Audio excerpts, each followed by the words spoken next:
എല്ലാ പ്രിയപ്പെട്ട football ആരാധകർക്കും Kerala Blasters ആരാധകർക്കും നമ്മുടെ പുതിയ വീഡിയോയിലോട്ട് വീണ്ടും സ്വാഗതം. ഇത് ബ്ലാസ്റ്റേഴ്സ് സോക്കർ. ദിമിയുടെ റീപ്ലേസ്മെൻ്റ് ഇല്ല. ബ്ലാസ്റ്റേഴ്സിൻ്റെ വിദേശ സൈനിങ് എല്ലാം പൂർത്തിയായിരിക്കുന്നു. വീഡിയോയുടെ കടക്കും മുമ്പേ നമ്മുടെ ചാനൽ ഇതുവരെയും നിങ്ങൾ സബ്സ്ക്രൈബ് ചെയ്തിട്ടില്ലെങ്കിൽ കൂടുതൽ കേരള ബ്ലാസ്റ്റേഴ്സ് അപ്ഡേറ്റുകൾക്കും ISL അപ്ഡേറ്റുകൾക്കുമായി മറക്കാതെ തന്നെ നമ്മുടെ ചാനൽ സബ്സ്ക്രൈബ് ചെയ്തേക്കുക. അപ്പോൾ നമുക്ക് നേരെ വീഡിയോയിലോട്ട് തന്നെ കടക്കാം. കേരള ബ്ലാസ്റ്റേഴ്സിൻ്റെ സൂപ്പർ താരമായ ദിമിത്രിയോസ് ഡയമന്തക്കോസ് ക്ലബ്ബ് വിട്ടിരിക്കുന്നു. എന്നാൽ ദിമിയുടെ റീപ്ലേസ്മെൻറ്റ് ഇതുവരെയും ബ്ലാസ്റ്റേഴ്സ് പ്രഖ്യാപിച്ചിട്ടില്ല.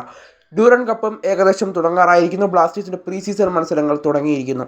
ഈ മാസം 26-ന് ബ്ലാസ്റ്റേഴ്സും അതുപോലെ തന്നെ ബാക്കിയുള്ള ഇന്ത്യൻ ക്ലബ്ബുകളും പങ്കെടുക്കുന്ന ഡ്യൂറൻ കപ്പും തുടങ്ങാനായിട്ട് ഇരിക്കുകയാണ്. എന്നാൽ ഇതുവരെയും ബ്ലാസ്റ്റേഴ്സ് ദിമിയുടെ റീപ്ലേസ്മെൻറ്റ് പ്രഖ്യാപിച്ചിട്ടില്ല. ഇപ്പോൾ പുതിയൊരു വാർത്ത വരികയാണ്. ബ്ലാസ്റ്റേഴ്സിൽ ഇപ്പോൾ നിലവിൽ 5 വിദേശ താരങ്ങളുണ്ട്. ഒരു വിദേശ താരത്തിൻ്റെ സ്ലോട്ട് മാത്രമാണ് ഇനി ഒഴിവുള്ളത്. എന്നാൽ അവിടെ ഒരു വിദേശ ഡിഫൻഡറിനെയാണ് ബ്ലാസ്റ്റേഴ്സ് കൊണ്ടുവരാൻ ഇപ്പോൾ ഉദ്ദേശിക്കുന്നത്. ഇന്നലെ ഫുട്ബോൾ എക്സ്ക്ലൂസീവ് പങ്കുവച്ച വിവരങ്ങളിൽ നിന്നും കേരള ബ്ലാസ്റ്റേഴ്സ് ഒരു യൂറോപ്യൻ ഡിഫൻഡറിൻ്റെ സൈനിങ് പൂർത്തിയാക്കി. അപ്പോൾ 6-മനായി ആ ഡിഫൻഡർ ബ്ലാസ്റ്റേഴ്സിലേക്ക് എത്തും. എന്നാൽ ദിമിയുടെ റീപ്ലേസ്മെൻ്റ് ഇല്ലേ? ഇതാണ് ആരാധകർ ചോദിക്കുന്നത്. ബ്ലാസ്റ്റേഴ്സിൻ്റെ ഡയറക്ടറൊക്കെ ഉറപ്പ് തന്നതായിരുന്നു ബ്ലാസ്റ്റേഴ്സ് ആരാധകർക്ക് ദിമിയുടെ ഒരൊത്ത പകരക്കാരനെ തന്നെ നമ്മൾ കൊണ്ടുവരും എന്നുള്ളൊരു കാര്യം.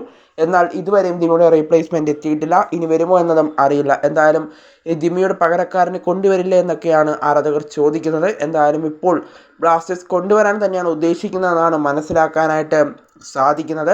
പലരും ചോദിക്കുന്നുണ്ട് നോവ സദോയെ ദിമിയുടെ പകരക്കാരനായിട്ടാണോ കൊണ്ടുവന്നതെന്ന്. എന്നാൽ ഒരിക്കലുമല്ല, ദിമിയുടെ പകരക്കാരനായിട്ടല്ല നോയെ കൊണ്ടുവന്നിരിക്കുന്നത്.